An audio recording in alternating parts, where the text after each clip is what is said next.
जाहिद न तुम पियो न किसी को पिला सको, जाहिद न तुम पियो न किसी को पिला सको, क्या बात है तुम्हारी शराबे तहूर की। नाजरीन, मैं हूं बिस्मिल आफ्ताब आलम और आप देख रहे हैं उर्दू हिंदी नॉलेज चैनल। देखिए, जो सिलसिला चल रहा था उसी में आगे बात करते हैं। वीडियो शुरू करने से पहले दो बातें हम आपके बीच में रखना चाहेंगे। पहली बात यह है कि अगर आपके पास वक्त हो तभी इस वीडियो को देखिएगा और आइए कुछ नया सीखेंगे, क्योंकि बहुत चीज़ें जो कॉमन होती हैं वो पूछी भी नहीं जाती और हर किसी को आ रही होती हैं। तो अपनी कोशिश ये होती है कुछ नया सीखने की, नया करने की। तो आपके पास अगर वक्त है तो आप इस वीडियो को देख सकते हैं और पूरी वीडियो देखिएगा बगैर स्किप किए हुए। मैं फिर कहता हूं कि अगर टाइम नहीं है तो आप जा सकते हैं और पूरी वीडियो देखने के बाद अगर क्वेश्चन अच्छे लगे तब लाइक कीजिएगा। और हमेशा ऐसे वीडियो और आगे भी देखने हैं, तैयारी कंप्लीट करनी है किसी भी एग्ज़ाम की वनडे, तो आप चैनल को सब्सक्राइब कीजिएगा और वीडियो सभी को शेयर कीजिएगा। और एक बात, नहीं पसंद आता है तो इसे आप जो है लाइक के अलावा डिसलाइक भी कर सकते हैं, आपके सामने दोनों ऑप्शन हैं। आज का पहला सवाल है, थोड़ा सा एक्सप्लेन करता हुआ चलूँगा जिससे आपको ज़्यादा से ज़्यादा जो है इस्तिफ़ादा हो सके। पहला सवाल है कि दर्ज झेल में से किस अदीब की लिखी हुई किताब रसूम दहली है। तो यहीं से बात शुरू करते हैं और उम्मीद करता हूं सभी का आंसर एकदम राइट सही होने वाला है। तो रसूम दहली किसकी लिखी हुई तसनीफ़ है? इसमें आपका जिस बच्चे ने आंसर दिया होगा डी, उसका एकदम राइट आंसर है। आंसर आपका डी होने वाला है, सैयद अहमद अली। अब गौर से सुनिएगा, सैयद अहमद अली की किताब का नाम है रसूम दहली। एक बात याद रखिए कि 1846 में ये पैदा हुए हैं और 1918 में इनका इंतकाल हुआ है। एक चीज़ ये याद रखिएगा, इनके बारे में बहुत ज़्यादा चीज़ें याद रखने की नहीं ज़रूरत है। इसके बाद में है तिफली नामा, आपसे पूछा जाए किसका है, या फिर इसके बाद में जो है हादिउन निसा अगर पूछा जाए, तो ये दोनों किताबें, दोनों तसानीफ़ जो हैं वो इन्हीं की लिखी हुई किताबें हैं। सैयद अहमद, आप इनका नाम याद रखिएगा, सैयद अहमद दहलवी। दूसरी चीज़ एक और इनकी तसनीफ़ है, वो आपको हर हाल में याद रखना है, वो है फ़रंग आसिफिया। अच्छा, दबदबे आसिफी किसका रिसाला है, यह आपको कमेंट करके बताना है। मैं आपको देखना चाहता हूं कि आप कितने एक्टिव रहते हैं। और एक इन्होंने लुगत भी लिखी है। तो कितनी चीज़ें इनके बारे में याद रखिएगा। सबसे नंबर एक पे पैदाइश जो है वो सैयद हामिद दहलवी की जो है, वो सैयद अहमद दहलवी की जो है वो पैदाइश हुई है 1846 को और इंतकाल जो है वो 1918 का हुआ है। तिफली नामा और हादिउन निसा जो है वो इनकी दोनों तसानीफ़ें हैं, साथ साथ में फ़रंग आसिफिया तसानीफ़ है। इतनी चीज़ें आपको इनके बारे में याद रखना है। अब आगे हम बात करते हैं। देखिए, ये वो राइटर हैं जिनसे अगर सवाल पूछा गया तो आपके अच्छे क्वेश्चन लोग ऐसे सही नहीं कर पाएंगे और 3-4 क्वेश्चनों से ही, अच्छे पढ़ने वालों का 2 या 3 क्वेश्चनों से ही जो सिलेक्शन होता है वो रुक जाता है। तो यूपी के किसी भी एग्ज़ाम की या उर्दू के वनडे किसी भी एग्ज़ाम की तैयारी करें तो आपके लिए बहुत ही अहम वीडियो है। अगला सवाल है, दर्ज झेल में से कौन सा अदीब है जो सर सैयद का लिटरेरी सेक्रेटरी भी रहा है? ये भी बहुत ही अहम बात है। देखिए, यहाँ पे जो ऑप्शन दिए गए हैं ये वो सभी लोग हैं जो इनसे जुड़े रहे थे सर सैयद से। तो सर सैयद का लिटरेरी आपको बताना है। उम्मीद करता हूँ सभी का आंसर सही हुआ होगा। और सेक्रेटरी कौन था?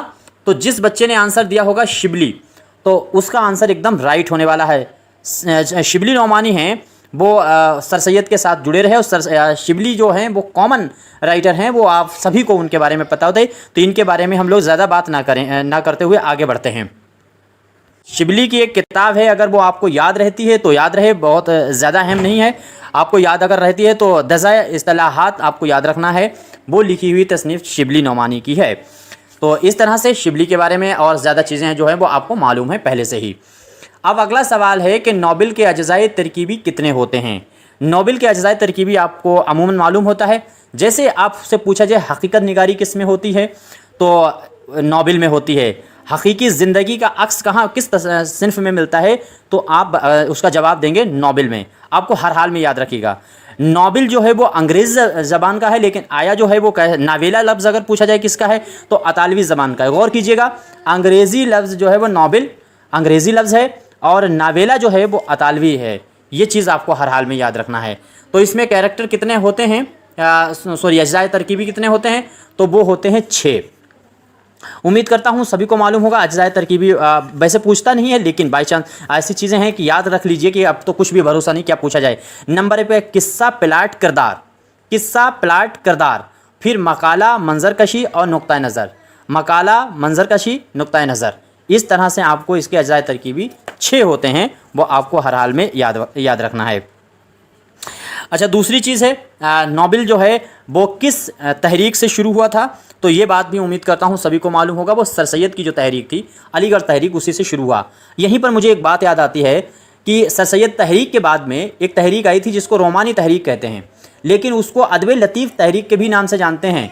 ये चीज़ आपको क्रम अगर दे दिया, और उन्होंने दे दिया तरक्की पसंद तहरीक, हल्का रवाब ज़ौक़ है और अलीगढ़ तहरीक है, इसमें रोमानी का नाम ना दे करके अदब लतीफ़ का दे दिया, तो आपके समझ में नहीं आएगा कि पहले कौन सी है उसके बाद कौन सी है। तो मैं ये कहना चाहता हूँ कि अलीगढ़ तहरीक के बाद में आने वाली तहरीक रोमानी तहरीक है, उसको कभी कभी जो है वो अदब लतीफ़ की तहरीक भी कहा जाता है या मान लिया जाता है। तो इस चीज़ को भी आप अपनी नज़र में रखिएगा। अब इसके बाद में अगला सवाल है, डिप्टी नज़ीर अहमद के किस नाबिल में अकबरी असगरी 2 बहनों का किस्सा बयान किया गया है? तो अकबरी और असगरी जो है वो 2 बहनों का किस्सा किस नावल में बयान किया गया है। उम्मीद करता हूँ सभी का आंसर सही हुआ होगा। देखिए, जितने ये यहाँ पे ऑप्शन दिए गए हैं, ये सारी की सारी तसानीफ़ जो हैं वो किसकी तसानीफ़ हैं? तो डिप्टी नज़ीर अहमद की हैं। और इसमें जिस बच्चे ने आंसर दिया होगा मिरातुल उरूस, तो मिरातुल उरूस जो है उसमें ही अकबरी और असगरी, ये 2 बहनें जो हैं उनके किस्से को बयान किया गया है। दोनों के अलग अलग मुख्तलिफ किरदार हैं और उन्हीं को इसमें जो है इस्तेमाल किया गया है। इसके बाद में अगला सवाल है कि मोहम्मद अली तबीब किस तरह के नोबेल निगार हैं? बहुत ही अहम और बहुत ही इंपॉर्टेंट क्वेश्चन है। देखिए, ये सारे क्वेश्चन जो आपके सामने रखे जाते हैं, ये मेरी किताब है शाहीन जो आपको स्क्रीन पे दिख रही है, इसको आप अपने घर पे मंगवा सकते हैं और खूब प्रैक्टिस कीजिए। इसमें ज़्यादा से ज़्यादा प्रैक्टिस कीजिए और मेरी 10,000 क्वेश्चनों की प्रैक्टिस पूरी हो चुकी है, उसको भी आप खूब देखिए और जो क्वेश्चन नहीं आते हैं उसको नोट कीजिएगा। इसको मंगाने के लिए स्क्रीन पे आपको नंबर दिख रहा है, आपको अच्छा लगे तब इसको मंगाइएगा, आपको अच्छा ना लगे तो कोई बात नहीं। आपकी बहुत ज़्यादा ये इस बात की फरमाइश थी कि सर हमको TGT AT ग्रेड के लिए किताब बता दीजिए, तो मैं दूसरी किताबों पर ना भरोसा करके मैंने खुद अपनी किताब लिखी है और इस किताब पर मुझे अपनी ही किताब पर और अपने लिखे पर भरोसा है, तो आप इसको ख़रीद सकते हैं। बाकी अगला सवाल देखिए, तो ये सवाल जो आपके सामने स्क्रीन पे दिख रहा है, और किताब के साथ साथ में वीडियो ज़रूर देखने की कोशिश कीजिए, क्योंकि वीडियो में मैं उससे रिलेटेड और भी बहुत सी चीज़ें बताता चलता हूँ। तो मोहम्मद अली जो तबीब हैं, ये किस तरह के नोबेल निगार हैं? तो तारीख़ इस्लाम के नोबेल निगार हैं, या फिर इस्लाही नोबेल निगार हैं, या मजहबी नोबेल निगार हैं, या फिर साथ साथ में जासूसी नोबेल इन्होंने लिखे हैं। तो इसमें जिस बच्चे ने आंसर दिया होगा ए, तो ये जो हैं वो किस तरह के नोबेल निगार हैं? ये नोबेल निगार हैं तारीख़ इस्लाम नोबेल निगार। तो तारीख़ इस्लाम आपको याद रखना है, इसके नोबेल निगार हैं। अच्छा, इनके बारे में याद रखिएगा, 2 लोगों को नाम तारीख़ इस्लाम को ज़िंदा करने में 2 लोगों का नाम आपको याद रखना है। एक तो राशिदुल खैरी का नाम आपको हर हाल में याद रखना है, और दूसरा जो आपको याद रखना है वो इन्हीं साहब का याद रखना है जिनका नाम मोहम्मद अली तबीब है। तो क्योंकि इनके बारे में पूछा जा सकता है, कुछ भी भरोसा नहीं। अच्छा, 2 तसानीफ़ें भी है, जब इतनी बात याद आई है तो 2 तसानीफ़ें भी इनकी नोट कर लेनी चाहिए आपको। एक इनकी आपको याद रखना है हर हाल में जो है वो नील का सांप। नील का सांप जो है वो किसकी तसनीफ़ है? तो लिखी हुई तसनीफ़ है तबीब की। पूछा जाए नील का सांप किसका नोबेल है, तो आप जवाब देंगे वो नोबेल है मोहम्मद अली तबीब का। और अगर आपसे पूछा जाए इबरत के जो है किसके लिखा हुआ नोबेल है, तो वो भी आप जवाब देंगे मोहम्मद अली तबीब का। तो अब इसमें क्या करना है? अच्छा, एक चीज़ और, मुझे इबरत जो है, मैंने इसी तरह का टॉपिक भी अपनी किताब में शामिल किया है कि एक ही नाम जैसी तसानीफ़ हैं बहुत लोगों के। तो इबरत अगर नोबेल जो है वो मोहम्मद अली तबीब का है, लेकिन इबरत नाम का अफसाना या फिर इंशाइया के ढंग में लिखा गया अफसाना जो हाई स्कूल की उर्दू किताब में भी सिलेबस में शामिल है उत्तर प्रदेश के अंदर, वो भी आपको मालूम होना चाहिए, वो मुंशी प्रेमचंद का लिखा हुआ है। इबरत जो है पंडित अयोध्यानाथ का उसमें कैरेक्टर भी है, वो हर हाल में आपको मालूम होना चाहिए। अगर आप मुझसे जुड़े हुए हैं पहले से, तो आपको ये सारी चीज़ें पता चलती रहेंगी जो एग्ज़ाम में पूछी जाती हैं। तो इतनी बातें जो मैंने आपके सामने रखी, उम्मीद करता हूँ मालूम चली होंगी और आपको ने नोट भी की होंगी। अपना रिस्पॉन्स ज़रूर दिया कीजिए। अगर गलत लगता है, कोई चीज़ नहीं समझ में आती, तब भी आप ज़रूर बताइए। नहीं समझ में आता है तब भी आप एक कमेंट कर सकते हैं। दोनों तरह से, ऐसे लाइक कर सकते हैं, नहीं पसंद आए तो डिसलाइक कीजिए ना, आज जिंदा दिली का सबूत दीजिए। आगे देखिए, काया पलट और हाजी बगलौल। देखिए, ये जिस राइटर के लिखे हुए दोनों नावल हैं, दोनों नावल जिस राइटर के लिखे हुए हैं, इस बंदे की डिटेल हम पहले ही पढ़ा चुके हैं। माई क्वेश्चन की प्लेलिस्ट जाकर देखिए और वहाँ पर इनके बारे में सारी चीज़ नोट कर लीजिए। तो जो बच्चा पहले से जुड़ा हुआ है उसके लिए बहुत आसान सा सवाल है। आपका आंसर सही होने वाला है सज्जाद हुसैन। सज्जाद हुसैन जिन्होंने रिसाला जो है अखबार अवध पंच निकाला था। तो हाजी बगलौल इन्हीं का लिखा हुआ है, इन्हीं का काया पलट भी लिखा हुआ है। ये चीज़ें इनके बारे में आपको किसी भी कीमत पे नहीं भूलना है। यही वो बंदा है जिसने क्या कहते हैं, फैज़ाबाद के अंदर आर्मी के जो लोग होते हैं, फ़ौज के लोग होते हैं, उनको उर्दू पढ़ाने का काम सज्जाद हुसैन ने ही किया है। तो सज्जाद हुसैन से इतनी चीज़ें आप वाकिफ़ रहना चाहिए। इसके बाद में अगला सवाल है, नूरुल हसन नकवी के मुताबिक किस नावल निगार को जदीद उर्दू नावल निगार माना जा सकता है? तो जदीद उर्दू नावल निगार की बुनियाद रखने वाले गुजारों में नूरुल हसन नकवी के मुताबिक कौन होगा? देखिए, आपने बुक मेरी पढ़ते हैं और साथ ही साथ में मेरी वीडियो देखते हैं तो आपकी NCERT नूरुल हसन नकवी, एहतशाम हुसैन, ज़िया उर्दू और बहुत सारी डिफरेंट जो किताबें हैं वो सारी की सारी कवर होती चलेंगी। तो आपको वहाँ ये सारी चीज़ों का आप फ़ायदा मिलने वाला है। तो इसमें जिस बच्चे ने आंसर दिया होगा प्रेमचंद, यानी मुंशी प्रेमचंद, ये जो है मुंशी प्रेमचंद, इन्हीं की लिखी हुई ये तसनीफ़ है, तसनीफ़ कह रहे, ये जदीद उर्दू नावल जो निगार माने जाते हैं, इन्हीं से ही नूरुल हसन नकवी ने इन्हीं को माना है। उम्मीद करता हूँ सभी का आंसर सही हुआ होगा। अब इसके बाद में अगला सवाल है, मामूली लड़की किसका लिखा हुआ नावल है? देखिए, मामूली लड़की जो है वो किसका लिखा हुआ नावल है? आप फटाफट इसका जवाब देने की कोशिश कीजिए और उम्मीद करता हूँ सभी ने आंसर भी इसका सही दिया होगा। अब इसमें आपका आंसर क्या होगा? मामूली लड़की, इसको हर हाल में आपको याद रखना है। ये नावल किसका लिखा हुआ है? मामूली लड़की। मैंने क्या कहा, आइए कुछ नया सीखते हैं। आपको मुझसे बहुत ज़्यादा नया और वो चीज़ मिलेगी जो आपसे एग्ज़ाम में पूछी जा सकती है। तो बलवंत सिंह का नाम आपको याद रखना है। यूपी के किसी भी एग्ज़ाम की तैयारी कर रहे हैं तो बलवंत सिंह का आप हर हाल में नाम याद रखेंगे। मामूली लड़की जो है वो लिखा हुआ बलवंत सिंह का ही है। देखिए, और भी जैसे लैला के खतूत है, ये आपको पहले से मालूम है, काजी अब्दुल गफ्फार का है। या इसके अलावा शिकस्त आपको मालूम ही है पहले किसका, कृष्णचंद्र का है। या ऐसी छोटी छोटी चीज़ें हैं जो आपको, जैसे गुरेज आपको मालूम होना चाहिए, अजीज़ अहमद का लिखा हुआ नावल है। अच्छा देखिए, बलवंत सिंह की जब हमने बात की है तो बलवंत सिंह के दौर के जो नावल निगार हैं उनको आपको हर हाल में याद रखना है। जैसे हयातुल्लाह अंसारी का नावल आपको हर हाल में याद रहना चाहिए, लहू के फूल। लहू के फूल हर हाल में आपको हयातुल्लाह अंसारी का नावल याद रखना चाहिए। इसके बाद में अगर जो ख़ास में है तो वो शब गुज़ीदा, ये नावल आपको अब काजी अब्दुल सत्तार का है जो हर हाल में याद रहना चाहिए। अच्छा, एक बहुत अहम नावल है सलीम अख्तर का, ज़ब्त की दीवार, हर हाल में है। बलवंत सिंह के साथी हैं, इनका नाम आपको सलीम अख्तर का याद रखना है। और इन अगर पूछा जाता है कि जो है ज़ब्त की दीवार किसका नावल है तो आप जवाब देंगे सलीम अख्तर का। उम्मीद करता हूं सभी को। अच्छा, एक और अनवर सज्जाद का भी नावल आपको याद रखना चाहिए कि अनवर सज्जाद का नावल था खुशबुओं का बाग। खुशबुओं का बाग जो है वो हर हाल में याद रखना है। वो लिखा हुआ नावल किसका है?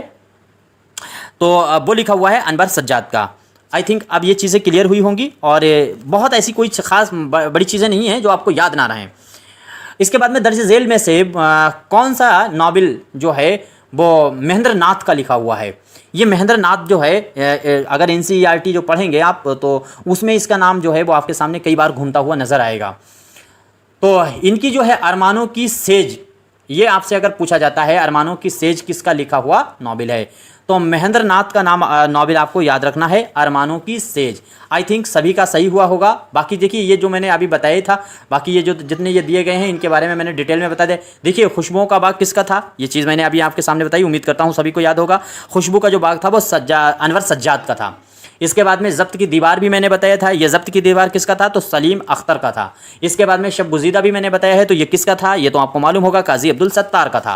अब आपको चीज़ें क्लियर हुई होंगी। अगला सवाल है कि किस यूनिवर्सिटी ने डिप्टी नज़ीर अहमद को LLD की डिग्री एजाज़ के तौर पे अता की थी? देखिए, मुझे उर्दू नहीं आती है और खुदा करे उर्दू आ जाए। मैं बहुत कोशिश करता हूँ कि उर्दू सीख जाऊँ। बहुत मुश्किल काम है लेकिन फिर भी कोशिश करता हूँ। मैं तो हिंदी का स्टूडेंट हूँ। आप लोगों की दुआएं बहुत मेरे साथ रही हैं और अपने चैनल पर बहुत अच्छे अच्छे लोग जुड़े हुए हैं, ख़ास तौर से PhD वाले जो बहुत अच्छी उनका मुताला भी होता है और वो चीज़ हमें वो जो मशवरा देते हैं वो बहुत ही अहम होता है। तो ऐसे अगर आप स्टूडेंट हैं जो किसी भी एग्ज़ाम की तैयारी कर रहे हैं और आपको लगता है कोई मशवरा देना तो देना चाहिए। अब इसमें देखिए, तो इसका जवाब पे पहले बात करते हैं। तो उस्मानिया यूनिवर्सिटी है, अलीगढ़ है। देखिए, एक चीज़ याद रखिएगा, ये यूनिवर्सिटी तो जो है वो बनी ही नहीं थी, ना उस्मानिया बनी थी। जब तक तो डिप्टी नज़ीर अहमद का पता चला इंतकाल हो गया, ये दोनों यूनिवर्सिटी ही नहीं बनी थी। वो एक 20 में बनी है, एक 18 में बनी है। तो जर्मनी यूनिवर्सिटी से इनका कोई ताल्लुक़ नहीं रहा। यहाँ पे एडनबरा जो यूनिवर्सिटी है वो आपको याद रखना चाहिए। एडनबरा यूनिवर्सिटी के हर हाल में आपको याद रखना चाहिए कि यहीं से इनको ये डिग्री मिली हुई है डिप्टी नज़ीर अहमद के बारे में। देखिए ख़ास बातें डिप्टी नज़ीर अहमद की अगर आपको याद रखना, आपसे पूछा जाए इनके वालिद का नाम जो है क्या था, तो वो इनके वालिद का नाम मेरे जहन से निकल गया, नहीं याद आ रहा, लेकिन खैर इनके उस्ताद का नाम याद रखिएगा। इनके वालिद ने जो है अब्दुल खालिक जो थे उनके हाथ में इनका हाथ दिया था और उन्हीं ने इनको इल्म दिया है और पढ़ाया है। तो अब्दुल खालिक का नाम आपको याद रखना है। वो उस्ताद किसके हैं, तो डिप्टी नज़ीर अहमद के हैं। डिप्टी नज़ीर अहमद के बारे में ये चीज़ आपको याद रखना है। अच्छा, इनकी जो ये दिल्ली कॉलेज था उसमें ये इन्होंने पढ़ाई की थी। तो मुंशी करीमुद्दीन से यहाँ इनकी मुलाकात हुई थी, प्यारे लाल से यहाँ मुलाकात हुई थी और साथ साथ में आशोब जो हैं उनसे भी इनकी मुलाकात हुई थी। तो इस दिल्ली कॉलेज में बहुत से लोग, अमूमन हम लोग ज़काउल्लाह हैं, मोहम्मद हुसैन आज़ाद हैं, इनका नाम जानते हैं, लेकिन आपको मुंशी करीमुद्दीन का भी नाम याद रखना है, प्यारे का याद रखना है और आशोब का याद रखना है। ये लोग भी दिल्ली कॉलेज के ही स्टूडेंट थे, ये भी वहाँ जुड़े हुए थे। अच्छा, दूसरी बात, ये इंस्पेक्टर बना दिए गए थे, क्या कहते हैं, डिप्टी इंस्पेक्टर बना, डिप्टी नज़ीर अहमद डिप्टी बन गए थे। तो डिप्टी इंस्पेक्टर जब बने थे तो इनकी तनख्वाह जो है वो 25 रुपया माहवार थी। ये बात आपको याद रखना चाहिए। तनख्वाह कितनी थी, तो 25 रुपये। हर हाल में याद रखना है इनकी तनख्वाह कितनी थी, क्योंकि तनख्वाह पूछते हैं कि, तो वो तनख्वाह जो है वो 25 रुपये। अब दूसरी चीज़ इनके बारे में जो याद रखिएगा कि वो 1883 में नूरुल हसन नकवी के मुताबिक 1883 में इनको जो है वो सालार जंग जो थे उन्होंने हैदराबाद में इनको 800 रुपया माहवार पर अपने वहाँ बुलाया था। तो 800 रुपया तनख्वाह पे ये कहाँ चले गए थे, तो वो गए थे ये हैदराबाद। उसके बाद में इनकी तनख्वाह जो है वो 1700 रुपये हो गई थी। आगे चल करके इनकी 1883 में 1700 रुपये इनकी तनख्वाह हो गई थी। ये तीन चीज़ें। पहले इनके तकर्रुज जो हुआ था तो वो कितने रुपया माहवार पर हुआ था, तो वो 25 रुपये पर हुआ था। हैदराबाद या सालार जंग के वहाँ उनके कहने पर गए तो इनकी कितनी, हैदराबाद जाने पर कितनी तनख्वाह हो गई थी, तो वो आपको याद रखना है 800 रुपये हो गई थी। लेकिन बाद में 1883 में सालार जंग का इंतकाल, वफ़ात हो गई थी। उस टाइम पर इनकी तनख्वाह कितने रुपये हो गई थी बढ़ करके, तो 1700 रुपये हो गई थी। ये चीज़ आपको हर हाल में याद रखना है। और 1897 में इनको शम्सुल उलमा का खिताब मिला था, ये भी उम्मीद करता हूँ। अच्छा, ये जो इनको ये मिला था, क्या कहते हैं, एजाज़ी जो डिग्री मिली हुई थी इनको एडनबरा यूनिवर्सिटी से, ये भी आपको याद रखना चाहिए। ये 1912 के आसपास में मिली हुई है। उम्मीद करता हूँ इतनी चीज़ें इनके बारे में याद रहें तो बहुत अच्छी बात है। इतनी डिटेल बहुत हो गई है, अब इसके बाद में आगे बात करते हैं। बाकी जो जनरल चीज़ें हैं वो आपको पहले से ही मालूम है। नूरुल हसन नकवी के मुताबिक नाबिल तौबतुन निसू किस सन में लिखा गया। अब ये भी बहुत बड़ा लोचा है, अलग अलग तसानीफ़ों में, अलग अलग किताबों में अलग अलग इनका जो है वो सन दे रखा है। तो देखिए, अमूमन हम लोग जो किताबें पढ़ते हैं उनमें 1800, आपको मालूम होगा 1874 सही माना जाता है। लेकिन नूरुल हसन नकवी के मुताबिक जो है वो 1877 में जो है नाविल जो है वो तौबतुन निसू लिखा गया है। उम्मीद करता हूँ आपको याद ही होगा। ज़ाहिरदार बेग इसमें बहुत ही अहम किरदार माना गया है। अच्छा, एक चीज़ याद रखिए, इनका लिखा हुआ एक नावल था इब्नुल वक्त। उम्मीद करता हूँ सभी को मालूम होगा इब्नुल वक्त। ये आगे दिया भी गया है। अगला सवाल, नूरुल हसन नकवी के मुताबिक इब्नुल वक्त किस सन में लिखा गया है। तो नूरुल हसन नकवी के मुताबिक इब्नुल वक्त की जो इशाअत है वो 1888 है। इब्नुल वक्त की 1888 है नूरुल हसन नकवी के मुताबिक। ये चीज़ आपको याद रखिएगा। अच्छा, इसका मौजू क्या है, जो इब्नुल वक्त है, ये भी आपको हर कीमत पे याद रखना चाहिए कि अंग्रेज़ी जो माशरत की अंधाधुंध तकलीद थी उसके ख़िलाफ़ आवाज़ उठाई गई है इस नावल के अंदर।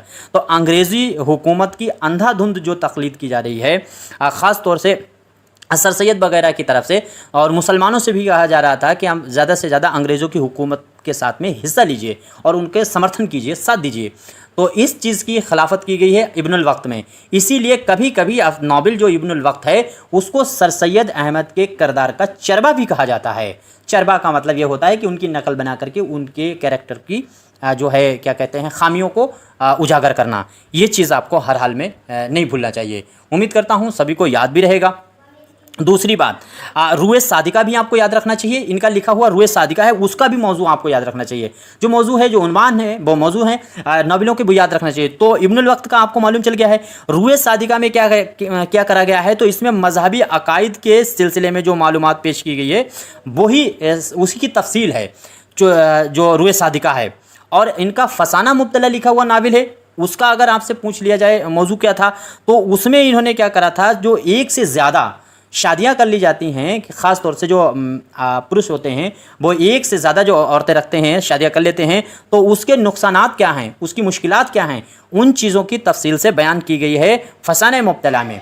ये बात भी आपको नहीं भूलना चाहिए। इसी तरीके से अय्यामा भी लिखा हुआ इनका नाबिल है, और उसका मौजू अगर पूछा जाए तो बेवा औरतों की दूसरी शादी जो कराने की बात है, दूसरी शादी कराने के लिए बेवा औरतों की आवाज़ जो उठाई गई है वो किस में उठाई गई, तो अय्यामा में उठाई गई है। एक बार फिर रिपीट करता हूँ, अय्यामा का मौजू क्या है, तो जो बेवा हैं उनकी दूसरी शादी कराने का मौजू है।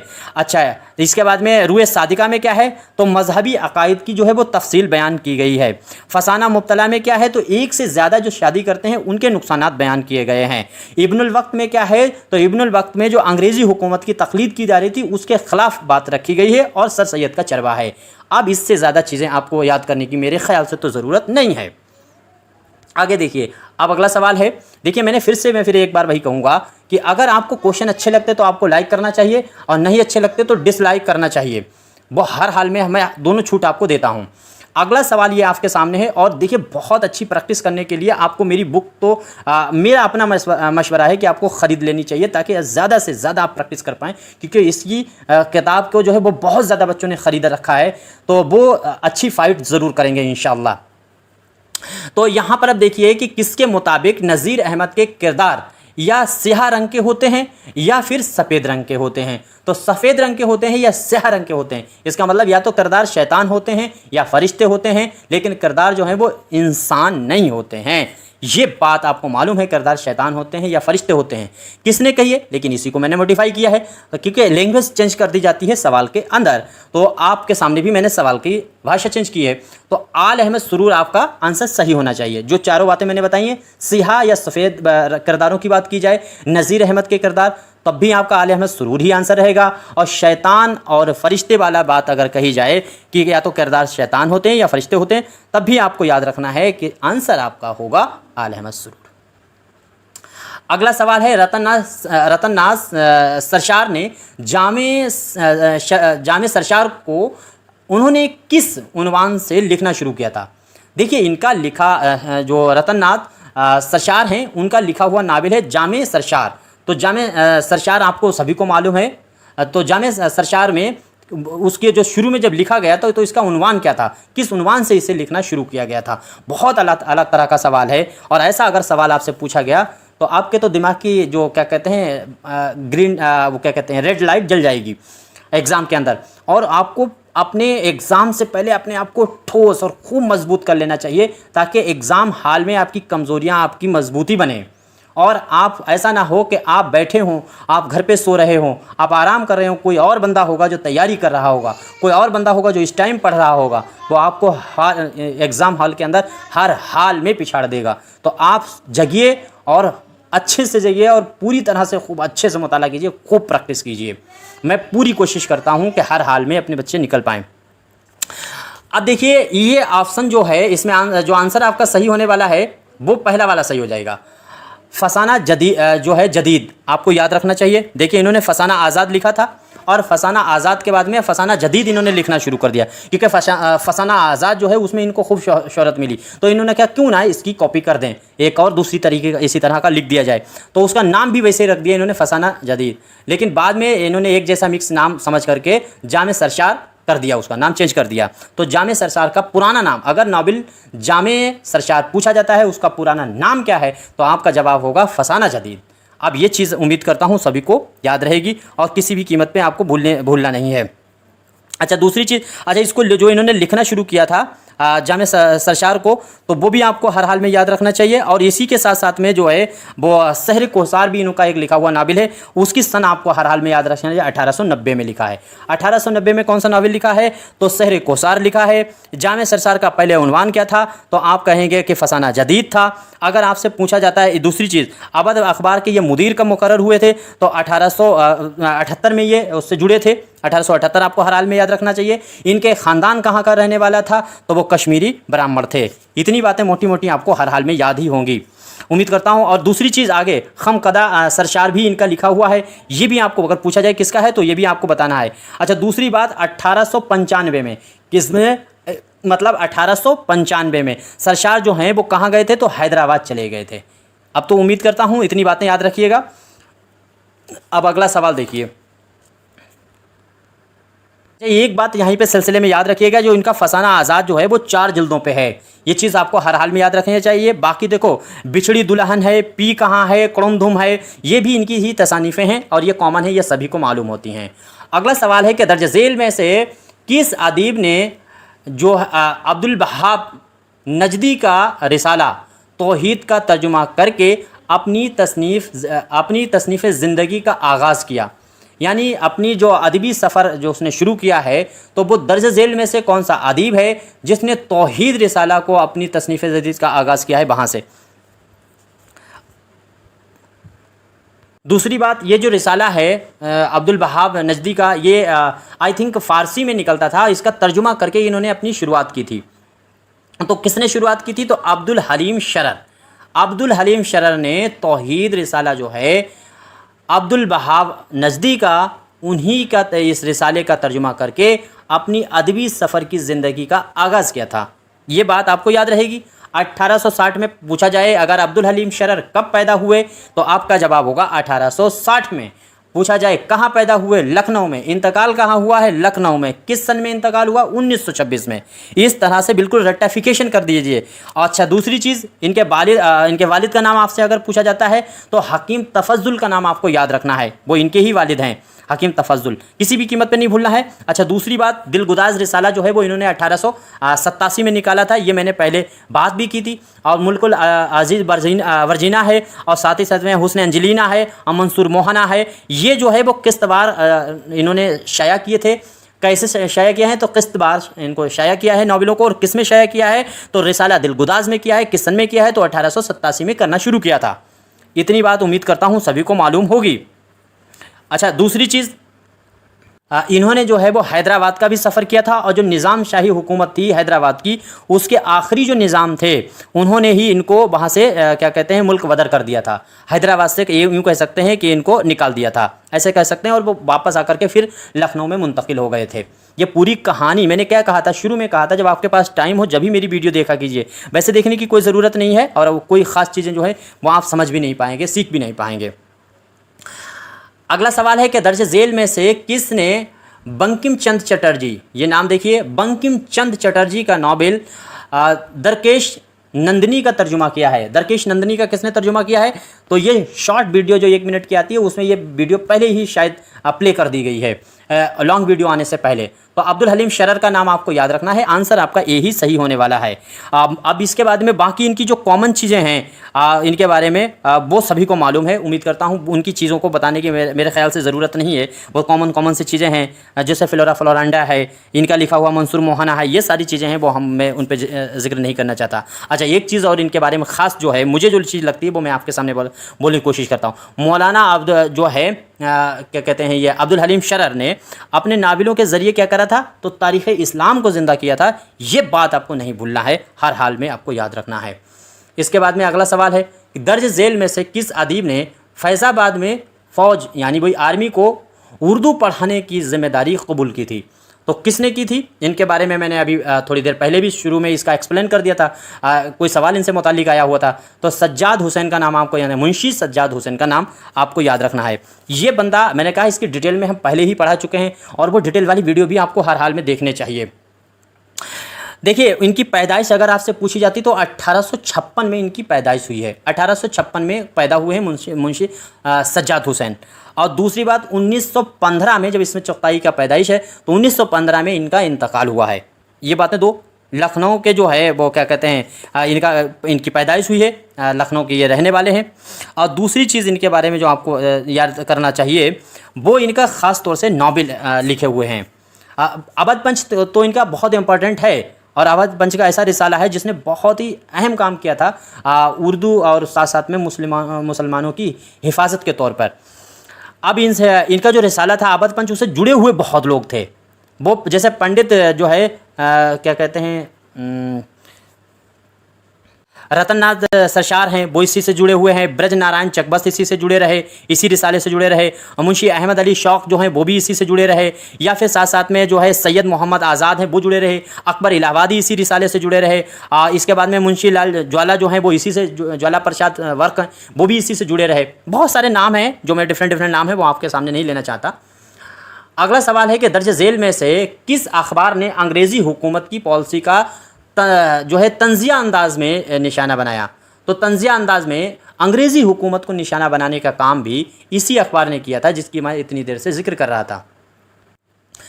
तो आपका आंसर इसमें क्या सही होगा? फर्स्ट जिसने दिया है अवध पंच, उसका आंसर बिल्कुल एकदम राइट होने वाला है। और इसके बारे में जो तमाम चीज़ें हैं अब वो सारी चीज़ें मैं आपके सामने रख चुका हूँ। इसके बाद में अगला सवाल है नावल शरीफ ज़ादा का मौजू क्या है? उम्मीद करता हूँ पहली बात तो आपको मालूम होगा किसका लिखा है, मिर्ज़ा हादी रुस्बा का लिखा हुआ ये नावल है। बहुत इंपॉर्टेंट नावल है। देखिए जो भी क्वेश्चन मैंने आपके सामने आज के वीडियो में रखे हैं, एक दो क्वेश्चन रह गए हैं सिर्फ, उन क्वेश्चनों से मुतालिक जो भी आपका मशवरा है ज़रूर दीजिएगा। स्क्रीन पे आपको नंबर दिख रहा है, वहाँ से कॉन्टैक्ट करके आप मुझसे बात कर सकते हैं और अपनी बुक मंगा सकते हैं। और ज़्यादा से ज़्यादा कोशिश कीजिए कि आप प्रैक्टिस करें। मैं फिर बार बार कह रहा हूँ कि आपको प्रैक्टिस करने की ज़्यादा ज़रूरत है, क्योंकि गड़बड़ प्रैक्टिस में होता है। आपको चीज़ें याद होती हैं लेकिन ऑप्शन देख करके आप भूल जाते हैं। तो शरीफ ज़ादा का मौजू जो है वो आपको याद रखना चाहिए। उम्मीद करता हूँ सभी का आंसर सही होगा। तो मिर्ज़ा हादी रुस्बा की आप बीती जो है वो शरीफ ज़ादा के अंदर बयान हुई है। उम्मीद करता हूँ ये सभी का आंसर सही हुआ होगा और इसमें किसी भी तरह की कोई गलती नहीं हुई होगी। तो शरीफ ज़ादा का मौजू क्या है? तो जिसमें इन्होंने अपनी आप बीती बयान की है। फिर से शरीफ ज़ादा पूछा जाए कौन से नावल में मिर्ज़ा हादी रुस्बा की अपनी हयात ज़िंदगी को बयान किया है, अपनी आप बीती को बयान किया है, तो आपका जवाब होगा शरीफ ज़ादा। पूछा जाए ये पैदा कब हुए हैं, तो आपका जवाब होगा 1858 में इनकी पैदाइश हुई है नूरुल हसन नकवी के मुताबिक। इंतकाल पूछा जाए तो 1931 में इनका इंतकाल हुआ था। इसके बाद में मजदरान जो है वहाँ के इनके जो है रहने वाले लोग अजदाद थे वो हिंदुस्तान चले आए थे। ये बात भी उम्मीद करता हूँ सभी को याद रहना चाहिए। और जो है इन्होंने सबसे बड़ा जो काम किया है वो ओरिएंटल यूनिवर्सिटी से पीएचडी की डिग्री हासिल की है। तो किस डिग्री पीएचडी पूछ लेते हैं, पीएचडी का कभी कभी मौजू पूछ लेते हैं, मकाला किस टॉपिक पे लिखा गया है या फिर कहाँ से किए ये पूछ लेते हैं। तो ओरिएंटल यूनिवर्सिटी से इन्होंने पीएचडी की डिग्री हासिल की थी, जबकि बीए इन्होंने प्राइवेट यूनिवर्सिटी पंजाब से कर रखा था। ये बात इनके बारे में बहुत ही अहम है। एक चीज़ और एक जो है इनके वहाँ क्या कहते हैं इनको शौक़ जो चीज़ों का था वो पढ़ाई का बहुत शौक़ था। इनके रूम में जैसे कागज़ हैं, किताबें हैं, ये चीज़ें ज़्यादा पड़ी रहती थी। इस तरीके के ये चीज़ें इसलिए बताया जाए, पूछी तो नहीं जाएगी लेकिन इसलिए बता देते, कभी कभी पूछ भी लेते हैं तो इनको किस चीज़ का शौक़ था। तो किताबें जो हैं, रिसाले जो हैं और तमाम तरह के डिफरेंट कागज़ पड़े रहते थे, कुछ लिख करके डाल दिया है। तो इस तरीके की इन्होंने रूम की अपने हालत बना रखी थी, बहुत ज़्यादा किताबें। और दो चीज़ें, एक हुक्का और एक अंगूठी इनके पास हमेशा रहती थी, और साथ साथ में ये कागज़। पढ़ाई का बहुत शौक़ था। वो जानिसार अख्तर का शेर है ना कि ये इल्म का सौदा ये रिसाले ये किताबें, ये इल्म का सौदा ये रिसाले ये किताबें, ये सब किसी एक बेवफा को भुलाने के लिए हैं। ये जॉन एलिया का शेर है। कहता है कि तुम जब आओगी तो मुझे खोया हुआ पाओगी, मेरे कमरे को सजाने की तमन्ना है तुम्हें, मेरे कमरे में किताबों के सिवा कुछ भी नहीं। तो इस तरह की हालत बना के रखी थी क्या कहते हैं मिर्ज़ा हादी रुस्बा ने। ये चीज़ें हमें आपके सामने इसलिए बयान करता ताकि इनके बहाने से आपको चीज़ें याद रहें। अब आई थिंक से चीज़ें क्लियर हो गई होगी। शायरी का शौक़ तो था ही मिर्ज़ा। और दूसरी चीज़ इनका जो एक और नावल है उस पर भी मैं बात कर लेता हूँ। जब इतनी बात आई है तो बहुत इंपॉर्टेंट है। जैसे शरीफ ज़ादा तो इनकी अपनी आप बीती है, लेकिन साथ साथ में ज़ाते शरीफ भी इनका लिखा हुआ नावल है, और तो उसका मौजू आपको याद रखना चाहिए। उसमें जो है अवध पर जो अंग्रेज़ों का कब्ज़ा हुआ था उसके हालात और बयान किए गए हैं। साथ ही साथ में उसमें जो क्या कहते हैं ये आला तबके के या जो वहाँ के नवाब थे उनके ख़ानदान में जो मसाइब और जो परेशानियाँ खड़ी हुई थी, मुश्किलात खड़ी हुई थी, उनका बयान किस में मिलता है कि तो वो मिलता है ज़ात शरीफ में। लखनऊ की बर्बादी का हाल किसी में बयान हुआ तो ज़ात शरीफ में बयान हुआ। ये बात आपको नहीं भूलना चाहिए, उम्मीद करता हूँ याद रहेगा। अगला सवाल देखिए, डिप्टी नज़ीर अहमद और राशिदुल खैरी में रिश्ता आपको बताना है क्या है। तो इसमें बहुत आसान सा सवाल का जवाब होगा और ये सभी को मालूम होगा। इसमें जो आंसर आपका सही होगा वो पहला वाला सही होगा। डिप्टी नज़ीर अहमद जो हैं वो फूफा थे, किसके थे फूफा? तो वो डिप्टी नज़ीर अहमद फूफा हैं राशिदुल खैरी के। उम्मीद करता हूँ सभी का आंसर सही हुआ होगा और यहीं तक हम आपसे बात को ख़त्म करना चाहेंगे और आपसे इजाज़त चाहेंगे। देखिए, इन क्वेश्चनों में कोई गलती हुई है तो ज़रूर बताइएगा, आपका कोई मशवरा है तो ज़रूर बताइएगा। मैं पूरी अपनी जान लगा देता हूँ। आप यकीन जानिए कि आधा घंटा पौन घंटे की वीडियो के पीछे 2-3 घंटे की मेहनत लगी होती है और कई लोगों की लगी हुई होती है। उसके बाद ये रिसर्च करके आपके सामने क्वेश्चन और आंसर रखे जाते हैं, फिर उनका एक्सप्लेन किया जाता है। तो आपको अच्छे फिर भी ना लगते हो तो आप डिसलाइक कीजिए, प्लीज़ डिसलाइक कीजिए। लाइक कीजिए या ना लिख कीजिए, कोई मतलब ज़रूरी नहीं है। आपको वीडियो देखना हो तभी आप सब्सक्राइब कर सकते हैं और इस जो है क्या कहते हैं कि इससे आपको लगता है किसी को फ़ायदा हो सकता है तो आप उसको शेयर कर सकते हैं। बाकी आप मशवरा ज़रूर बताइएगा। शुक्रिया।